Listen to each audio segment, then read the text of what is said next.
Welcome to the Health Headliner podcast by Tudu Digital. Our content is informational only and not medical advice. Please consult your provider. Now, let's dive into today's headlines. Right, so get this right.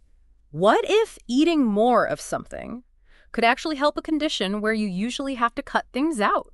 Wild, huh? Yeah. Well, a new study just found that folks with chronic kidney disease who ate over 30 different fruits and veggies every week, Wow. they actually saw improvements. Like that kind of turns things upside down. Totally. So welcome to the deep dive. We dig into really cool research so you know what's up in the health world.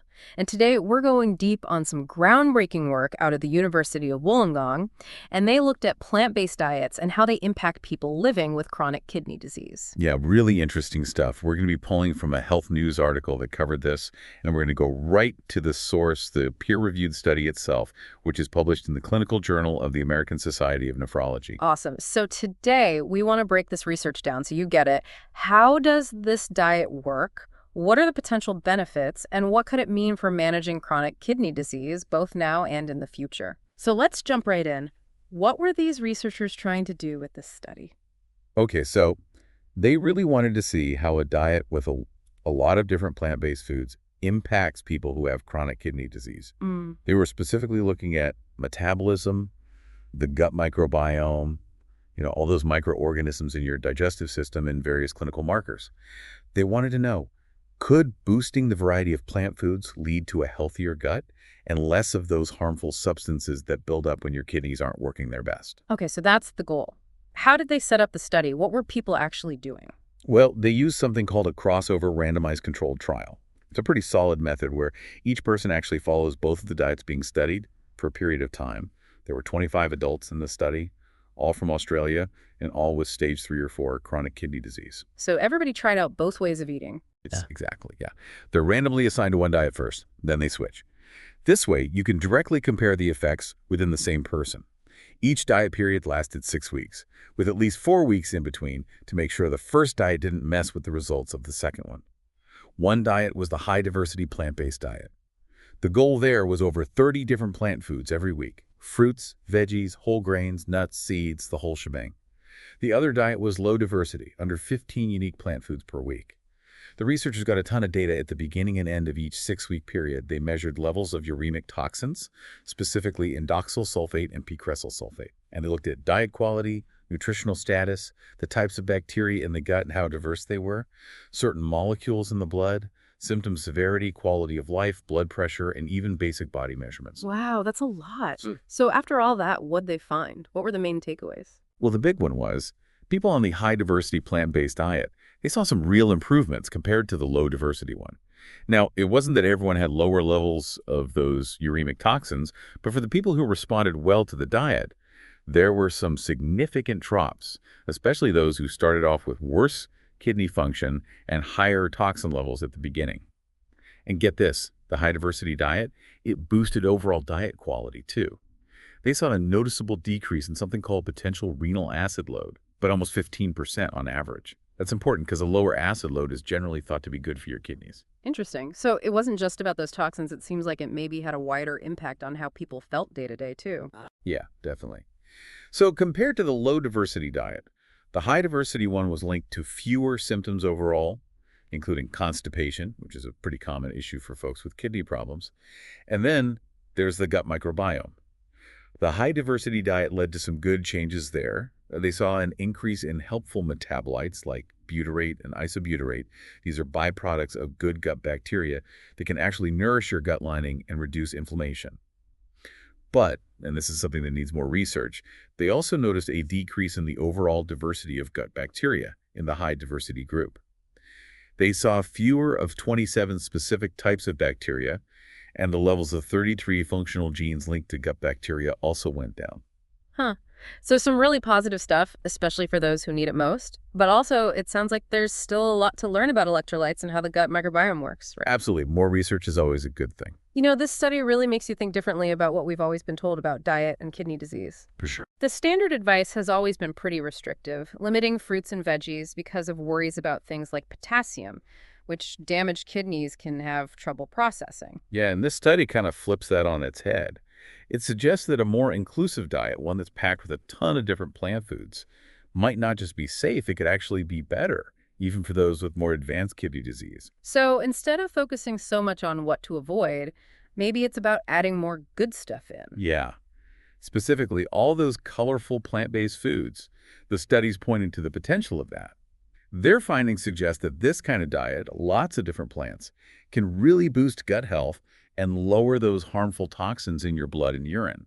And they think that by improving gut health and reducing toxins, this approach could actually slow down how fast chronic kidney disease progresses and improve quality of life overall. And all this, it's not some crazy medical procedure, right? It's pretty simple. That's one of the best parts. Associate Professor Lambert, one of the researchers, she emphasized that this is about making simple changes to what you eat, focusing on variety, lots of different plant-based options, no expensive treatments or anything like that. It's accessible, which makes it so exciting. They're hoping that these findings reassure folks with chronic kidney disease that it's okay to eat a variety of fruits and veggies, just like general healthy eating guidelines recommend. And ultimately, they want this research to help change how kidney disease is managed globally. That's a big goal. Now, we got to be realistic, right? Like any research, this study has some limitations. What are those? What do we need to keep in mind? Yeah, so a couple things. First off, the study group was pretty small, just 25 people. And while the results are definitely promising, that small size means we got to be a bit cautious about applying these findings to everyone with chronic kidney disease. There could be variations. And second, the diet periods only lasted 6 weeks. That's enough to see some initial changes, but chronic conditions, they develop over years, right? So we don't know for sure what the effects of this type of diet would be in the long term. Yeah, 6 weeks is a glimpse, but these things take time to unfold. Right. And another thing, the study focused on adults with stage 3 to 4 chronic kidney disease. So these findings might not be relevant for people in earlier or later stages of the disease. Remember how we mentioned electrolytes? Well, the study found some imbalances there in some people on the high-diversity diet. So that definitely needs more research. It's something to watch closely, both in future studies and in clinical practice. And finally, the decrease in overall gut microbiome diversity in that high-diversity group, even though there were more of those good metabolites, it's something we need to learn more about. Does it have any long-term effects on health? More research will tell us. So, exciting first steps, but more research is needed to really confirm these findings, especially with larger groups and over longer periods. Exactly. What did the experts involved in this work have to say? Well, Associate Professor Kelly Lambert from the University of Wollongong, she was the senior author on this study, and she was really enthusiastic about the results. She emphasized how impactful these simple dietary changes can be, especially for those with more severe kidney disease. She talked about how we really need to challenge those old restrictive diet beliefs and how improving quality of life and maybe even slowing down the disease, it could be possible through diet. So, she's thinking this could really change how we think about nutrition for kidney disease. Yeah, I think so. And then there's Dr. Jordan Stanford, who was a doctoral student at the University of Wollongong at the time. He's now at the University of Newcastle. He actually led this research. He pointed out that this is the first study worldwide to show the positive effects of a plant-based diet on people with chronic kidney disease. It's really groundbreaking. The study also had some awesome support from a bunch of other experts like Dr. Hicham Hassam, a nephrologist at Wollongong Hospital, Professor Imad El Omar, who's the director of the University of New South Wales Microbiome Research Center, and Professors Karen Charlton and Anita Stefaska, researchers from the University of Wollongong. Their expertise was huge in making this trial happen. It's great to see so many people coming together to make a difference for folks with chronic kidney disease. So for our listeners, if we had to boil this all down, what are the key takeaways? The main thing is, eating a variety of plant-based foods, like aiming for over 30 different types a week, has shown some really promising benefits for people with chronic kidney disease. It seems to make the gut healthier and lower those harmful toxins. And this is potentially a different way to think about diet for this condition, compared to the traditional advice that often limits so many fruits and veggies. It's almost like food can be medicine, you know? It's super interesting to think that adding more of something, all those plant-based foods, could lead to better health, especially when it comes to something as complex as chronic kidney disease. It gives you hope. It does. And it shows just how connected our diet is to that huge community of microorganisms in our gut. This study says that by making our plant-based food choices more diverse, we can actually impact our overall health, especially for those dealing with kidney disease. And it makes you wonder, What other things that we think are set in stone about health and diet might we need to rethink? That's a question worth pondering. So if you're listening and you're thinking, okay, this is interesting, what do I do? What's the next step? Definitely talk to your doctor or a registered dietitian. They'll be able to give you advice that's tailored to your own health situation and help you figure out if a more diverse, plant-based diet makes sense for you.